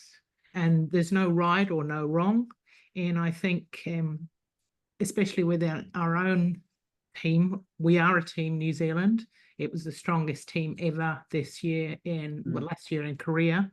It was emotional. There was lots of ugly pictures of me and Dave crying as Honoka was announced through to the next round and next round.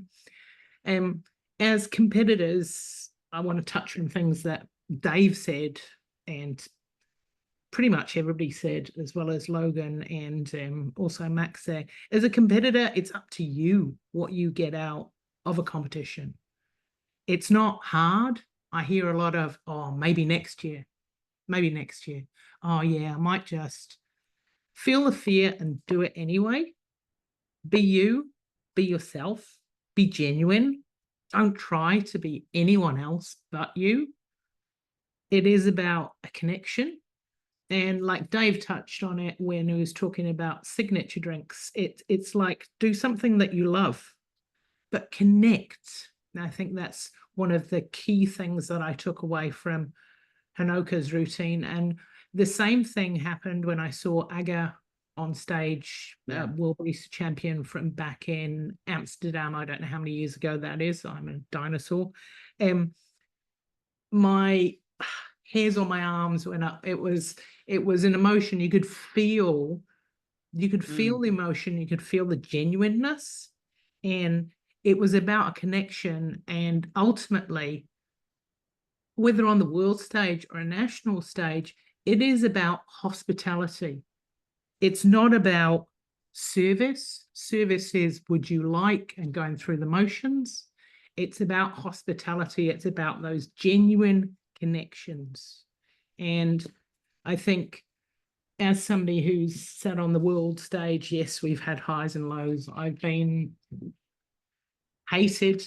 I've been feared. I'm often told that I'm intimidating. I'm not. I'm a big pussycat underneath it all, but I am straight to the point and I'm straight down the line and I'll keep things straight and honest.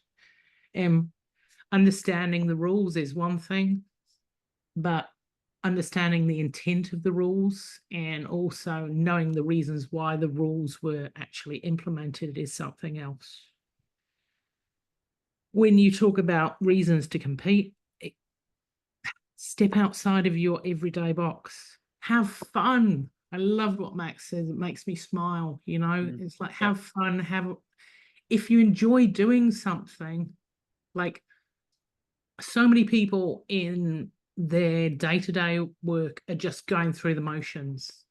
In this industry, most that are involved in the competition circuit, whether it's judges, competitors, or volunteers, love what they do. They love that genuine connection. And I think, you know, there is a lot of introverted people. I mean, I'm not an extrovert as most people think. I might be able to talk at times, but most of the time I'm that awkward person in the corner, judging other people or sitting at home with my cat. But competition, you could learn so much about yourself. You could learn something new. It could be a technical skill. It could be coffee knowledge. It could be just learning about taste and sensory experiences. And one thing that I think Megan Wiper, our president of the New Zealand Specialty Coffee Association, she's competed twice in the UK Barista Championship and also in the New Zealand Championship back in the day. She's now the co-owner of Acme Cup Co and managing director. What she learned about it and what she said she wouldn't do it today, but she learned so much from it. And one of the key skills was like connection and public speaking. We have to, when Honoka was talking about thousands of times practice. I'm sure she didn't do it thousands of times, but there's many practices. But one of the key things that I think that baristas forget about is, especially at a regional level, on a New Zealand level, you don't need the fanciest higher grade equipment coffee, the sparkly stuff. You just need to believe in your coffee and connect with your coffee. Tell the story about the coffee, but be real. You don't have to do 101 run-throughs. You know your skill. You know how to make a coffee consistently, don't you? And the biggest thing that over many years trained with many of the New Zealand champions, and I think it was Luciano back in the day, which is many years ago, we hired a psychologist for him and it was a sports psychologist because it was all about visualization. And I believe in this myself. It's all about visualization. You can sit there and do a run through. You can visualize what you say in your head. You can visualize your movements. You can visualize doing things right or wrong. But yeah, I said a lot. Sorry, I haven't let you get a word in edgeways there, Wayne. Sorry. No, you don't have to. This is about you. It's about your experience. But it is, yeah, there's always the haters. I mean, there's always the lovers, but like this whole event and all of these championship events are about professional development. They're about bringing baristas up and through this industry and supporting you. Basically, it's all about the baristas, and it's awesome when we step it up and take it to the world. It's a different level, and however the champion decides, like David says, he needs the what, who, what, why, when, kind of thing. Why are you doing this? What is your outcome to start there? But ultimately, this is about a taste of competing at a regional level. And also you could learn so much about yourself. You could meet lifelong friends. I know I have. Yep. I mean, some people are terrified of me, I know, but I'm not scary, promise. I've said that twice now. Yeah. But Emma, I think that's such an important point. I mean, you've not only experienced New Zealand barista competitions and you've seen the growth of individuals, the growth of baristas, but also on a world stage. I mean, you must have gone to a number of world events where you've met someone, and I'm talking about maybe a volunteer or a barista who's helping a national competitor, and then you go back to the world competition the following year, and you see that helper, that part of their crew, or even that volunteer who's now started competing and now become a national champion. You know what I'm saying? It is about the development of baristas. It is about getting in there, challenging yourself, enjoying yourself through coffee with like-minded people, and then just that progression. It's rewarding. It must be a rewarding feeling for you watching through New Zealand competition, watching baristas kind of make their way through competition and then end up either as national champions or just competing at a national level. And it must be rewarding for you to see those competitors, those baristas doing that, I think I'm very lucky. It's been since 2002 I competed. The year after, I've said this so many times, one day I'll get over it, but I'm currently still not. And the following year, they wouldn't let me compete again. So I went on and I went to Boston and I judged the first World Barista Championship there. And that was the start of the first workshop or kind of process that they had to train judges. And I have been to every World Barista Championship aside from the last one at Milan since, either as a judge or leading the judges from the back room. So it's an honor. It's a privilege. It's not one that I ever take lightly. And sorry, I get upset. It is, it's a true honor to be part of people's professional development. I'm heading off to the USA next month. They said they caught me off guard I was coming back from the UK. I was in Manchester Airport and I got an email going, Emma, can you come to the US Barista Championships and oversee the event as the world rep? And I was like, we've got these 2 weekends. I was like, oh, I'd love to, but I can't see my calendar. And they came back and said, what about the week before? So I'm sucked in. Yeah.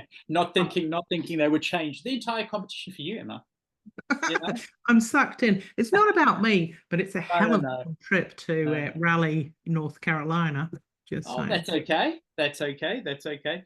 No, and I think, you know, as one of the leading organizers that organizes, I mean, even, you know, a groundbreaking competition like, you know, our regional competitions, our regional barista competitions last year, you know, there's a lot of work and a lot of focus that gets put into a very simple competition like that. And I think where the focus and the work that you put into that competition is about keeping it easy and keeping it simple and keeping it accessible. And you're always driving that accessibility, and you're driving that accessibility because you want baristas to take part. You want baristas to grow. You want baristas to work their way through hospitality and enjoy themselves. And that's commendable. I mean, I take my hat off to you. I take my hat off to your training. I take my hat off to your travel. And I'm very fortunate to have spent time with you.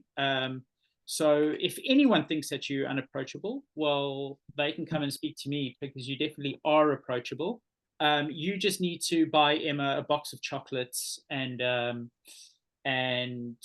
what's your other treat of choice? Chocolate. Oh, Wayne, you don't know me very well. I despise chocolate. No, I know. That's why I said it, because I know you're going to get flooded with chocolates and you're going to hate them. So you're going to pass them off to me. And I like cheese. Good. I thought you would have stopped me. A lot quicker. But no, and sticky tofu. David's correct. Sticky tofu. Oh, Dave. But in saying that, yeah, it's awesome to see. Awesome to see kind of every time you come back from a competition, we can see the effect that, or sorry, let me rephrase it. We can see the learnings that you've taken from that competition. I'm talking from an international perspective. We see this with David as well, but we can see how you translate that through to our New Zealand competitions. And David spoke about it, but I'd like you to just touch on the level, what you feel the level of New Zealand barista on all levels, on all competitions, what you feel the New Zealand level of barista is, because I know you spend a lot of time bringing those learnings back to New Zealand. Could you just touch on that for a minute or two? Well, understanding the rules and everything, I have don't just judge and Joel or judge. What's it? Judge. I don't even know the acronyms. Lead the judges at the Worlds.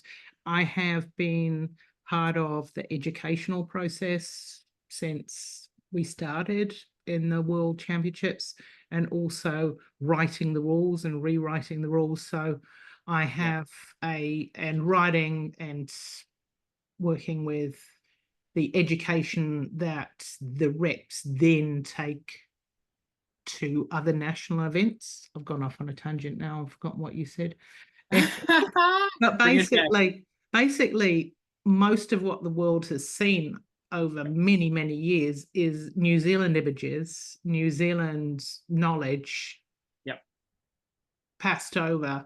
So I'm incredibly proud of that fact. And our judges, to me, are some of the best in the world for regional judges. A lot of them don't experience the world level or take it to that next step, but the seriousness and, you know, to be a judge is an honor.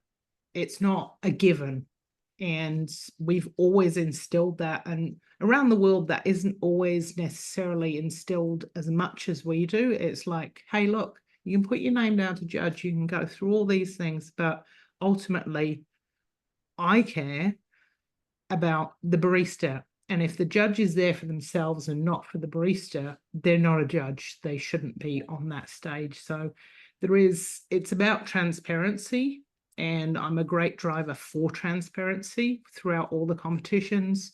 We did something new last year at the nationals, and at the regionals, which nobody else in the world does, is with the live deliberations. It was amazing. It was Went absolutely down amazing. fairly well because there's nothing to hide. Yeah.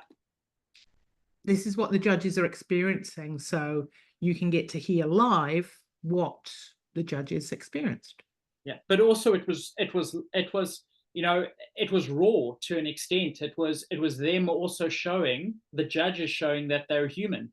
You know, they're not robots. You know, they're not just people who write down a piece of paper. They're expressing emotion in that deliberation situation. You know, and understanding. And I think what it also did for baristas who took part in it or had the opportunity to be a part of it, and you compete in the regionals this year, the regional barista championships, you'll have that opportunity. But it gave the competitor, or it allowed the competitor to see that the judges are just human, and they're just as nervous as the competitor to compete and judge. They should be. There should be. It should be a respect thing. It's like, as judges, even on the world level, you know, these are the best judges in the world, but the baristas are teaching us something new. They're evolving this culture of espresso and coffee to us, you know. Absolutely. But ultimately, the difference between the baristas, is, yeah, you can look at the score sheet, know the score sheet, knows where your scores are, but it is each aspect of the score sheet, but it's about that connection. It's about that story. It's about that. I can understand. I'm comfortable at listening. It's about pacing of your information, not just talking up like I am. And you're going to be tasting this, and now pay attention to me while you're writing. You know, there is lots of things within a competition that you should learn on the workshop if you are keen to. If you want to be a judge, if you want to be a coach, if you want to be a competitor, join the workshop. It's open. All of that knowledge will be laid out as to the current rules and regulations. Yeah, and I have to kind of come in here and stress that please join the workshop. You get so much out of that workshop. Yes, it's time out of your kind of your day, but if you're just looking to make, and I think whoever, you know, obviously if you attend the workshop, you need to, the reason why you're attending it is because you're looking to compete in barista competitions. But the level of information that's put into that workshop, you can walk away from that workshop the day after and you can make a significant change to the way that you prepare coffee behind your bar. And that significant change is for the better. You know, it works. These tips, these tricks, and that's what competition is. Competition isn't just pushing yourself, but competition is also learning. Competition is also preparing coffee a specific way that you can take back to your bar. You can take elements of that back to your cafes on a day-to-day basis. And the goal is to make better in quality coffee for your customer. And serve, sorry, not serve. It's I know you don't enjoy the word serve, but from a hospitality perspective, send clearer messages to your customer, you know. So it's awesome. Big advocate for that. And obviously we've got the regionals coming up, and I know you're an advocate for the, you know, baristas competing, because without baristas competing, there is no competition. But I'm going to ask you just to say a few words about the regional competition and how important it is for barista competitions and how important it is for growing baristas. Well, firstly, I'd like to say that all of this needs, all of our championship events and all competitions need to be sustainable. So we're putting them on for the industry as such. I think competitions sometimes get a little bit of a dirty kind of, oh, it's a competition. I don't do that. I just make great coffee. Do you? Like you said, it's like what you do on a competition stage actually teaches you to be technically correct and make better coffee consistently in a cafe. And pretty much the regional competitions are espresso and milk.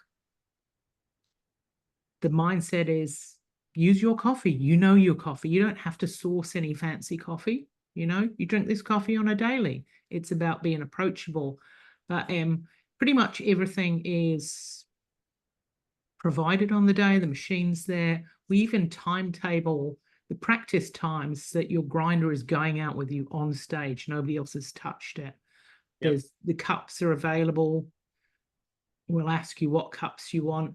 The milks are available in Farmhouse. I think we have Farmhouse, Blue, Trim, or any of the Milk Lab products. If you haven't got a tamper, if your tamper's at work, we'll have tampers, we'll have jugs available. Pretty much it is about bringing you, and we've added an extra minute to the timeline this year. And that is realistically because not every regional is going to be the same.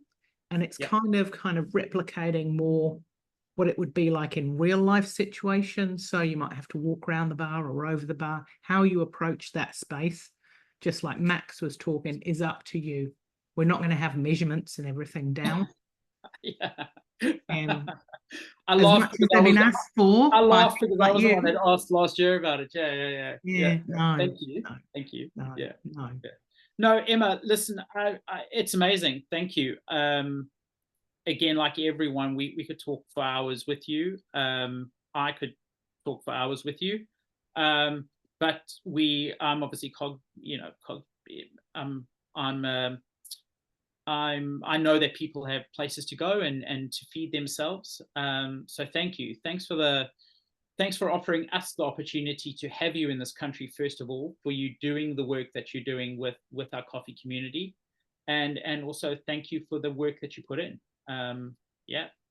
I am now going to keep you on screen because I'm going to open the chat up to any questions. Is there anyone that wants to ask any one of the coaches, any one of the champions, including Emma? Is there anyone that wants to ask any questions? Now's your opportunity. I know David has been in the chat section. I know he's been answering a couple of questions, but if anyone wants to ask questions, switch your mic on, switch your video on, because we want to see who you are. And yeah, here's your opportunity. We're here for you. Ask away. Let's help you with anything that is burning at the moment.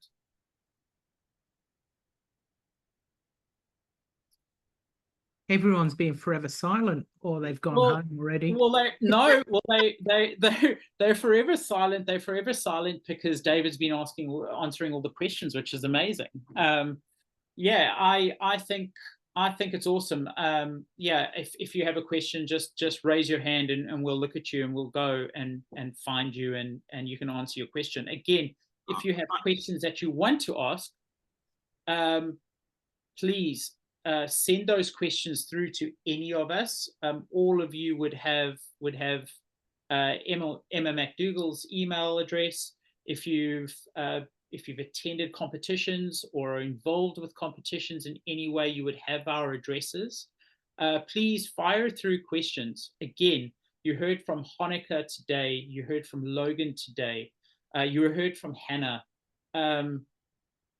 Majority of us, myself included, specifically for Auckland, myself included, we are here to help you. If you need anything from a competition perspective, we are here to help and assist you with whatever you need. We're not unapproachable. David is not unapproachable. Emma is definitely not unapproachable. They are very approachable. They want to help you. Their drive and their motivation is to help you grow as a barista because it just helps all of us grow as an industry. Any tips on memorizing the routine? I saw that. On memorizing the routine. Don't. Don't. I'm going to answer this and I'll throw it over to somebody. Memorizing is, my tip would be visualization. But the last thing that you want to do is just go through the motions so you sound like you're reading a book. So know your key points, keep fluid with it, and, have different kind of scenarios given what's going to happen. Back in the day when it was always to music and you could hear the music, we used to use that as and maybe this is a tip for the nationals, because you As a do reference. the music, is Yeah. that you set, as you practice, you set your music to, at this point I should be at this point in my routine.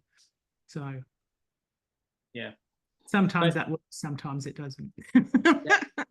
yeah, but Blake, it really is, you know, the more you memorize it, the more you kind of coach yourself through it. The judges can actually see that on stage, and the minute something goes wrong within that routine, and you're suddenly out of that routine that you've memorized, and there's no room to be flexible, the judges pick up on it, and it makes you nervous. You react to it, but it also makes them nervous.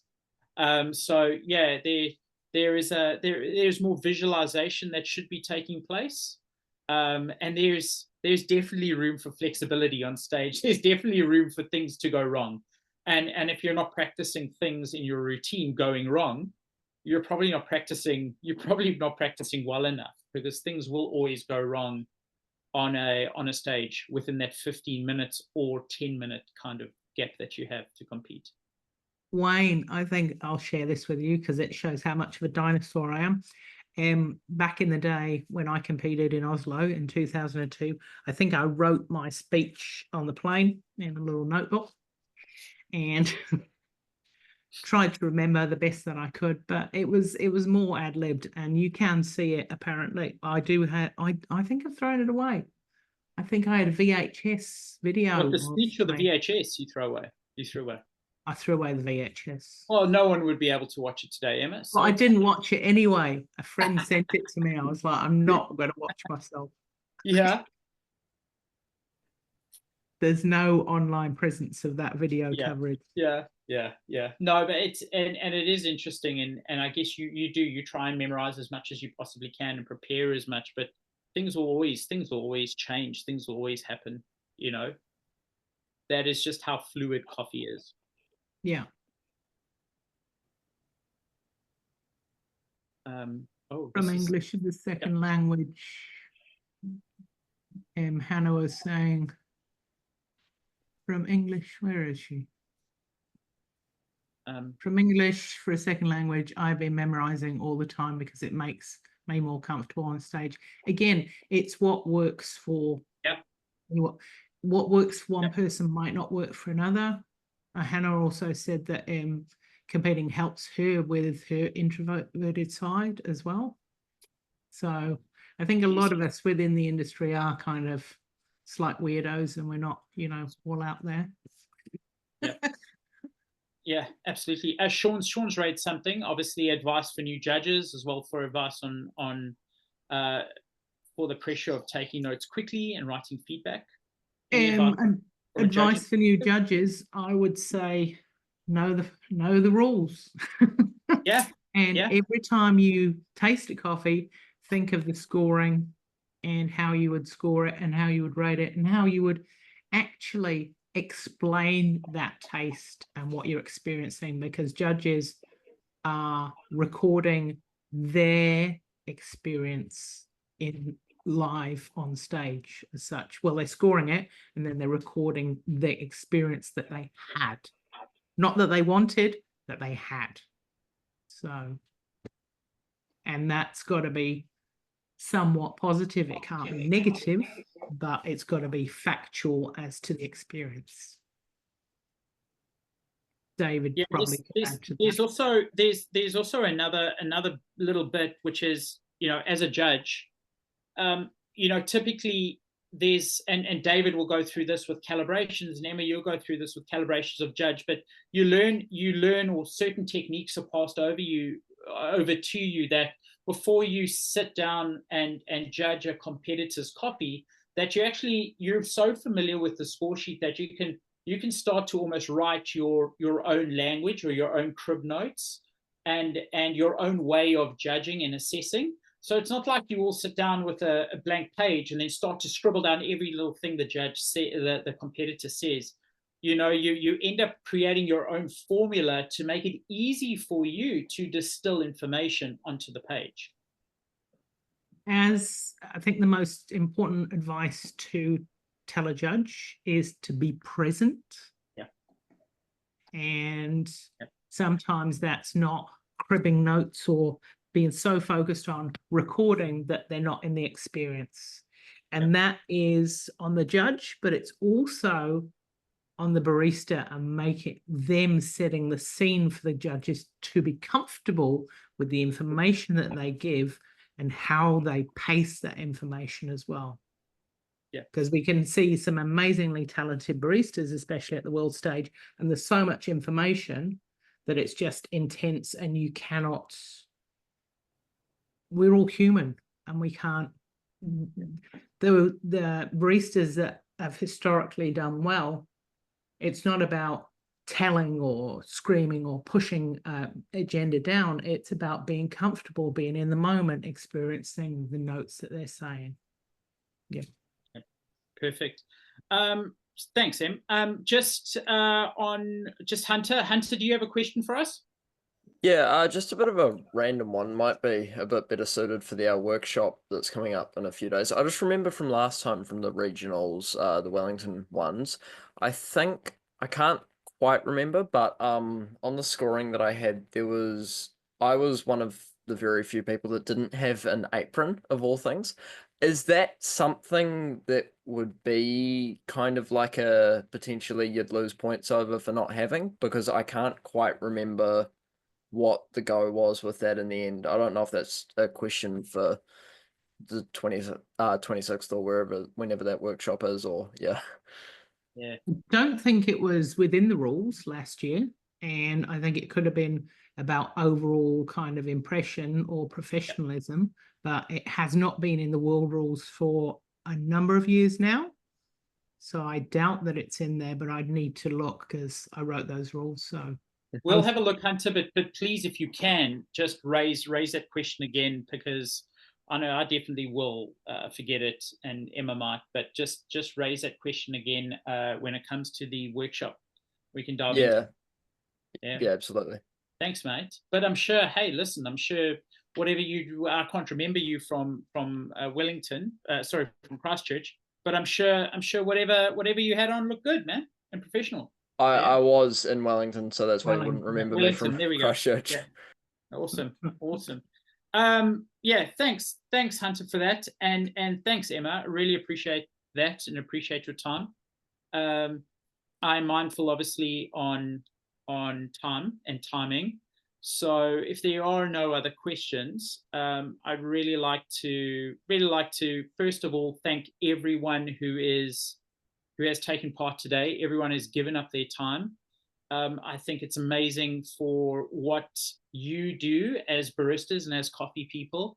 And I think it's amazing for what the guests that we've had on today, what they actually do for this community around coffee.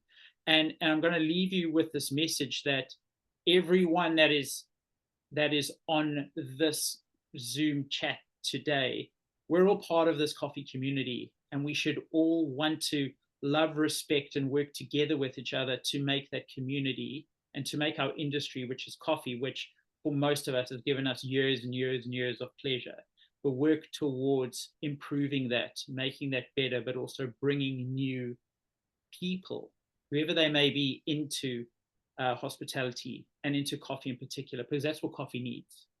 But in saying that, I want to thank you all. I want to thank our guests. Yes, thank you for taking your time. It's been amazing. And we hope to see you all at regionals. We hope to see you all at nationals and the various other coffee competitions. I also want to take a special, some time to thank the New Zealand Specialty Coffee Association. I think without the association and specific key members within that association, being Ken today, Emma, without them, this type of event would not take place. And also, I just want to reinforce that we'll see majority of you. I've taken down the list, so I will be phoning all of you after this and making sure that you all enter the regional barista championships, but we look forward to seeing a lot of you at the regional barista championships come through again. Without baristas competing, without baristas enjoying themselves on stage, and without baristas having fun on stage, we don't have competitions, and we all love competitions. So let's do this. And we need you to get involved from a competitive perspective, but we also need you to get involved from a volunteer and a judge's perspective. But more importantly, we don't have competitions if we don't have competitors. So please give it some thought. If there are any other questions that you want to ask, we obviously have the barista workshop that's coming up soon, but also we have the we have the ability to answer any and all of your questions. Fire off, email us, get onto our social media, send us questions. We are here to help and engage with you. We are here to make this industry better. Not on socials, just email us. That's better. Oh, okay. Sorry, I like socials, but it's fine. Just email. Yeah. Again, just to close off, thank you very much. Thank you all for giving up. Wait. One thing. You said pretty much everything. Thanks to all our sponsors, but also if you have any opportunity to talk to other people or share out the championships, they're happening, the links, please do. We really need to expand our network and reach. People might not have heard about it, so if you can share, please do share. And thank you. Share with your mates. Yeah. Awesome. Thanks, Emma. Awesome, everyone. Thank you. Really appreciate it. Have a phenomenal evening, and have a great rest of the week, and enjoy the weekend. Thanks, Wayne. Thanks, Ngā mihi nui to you too. Thank you, Emma. Cheerio, everyone.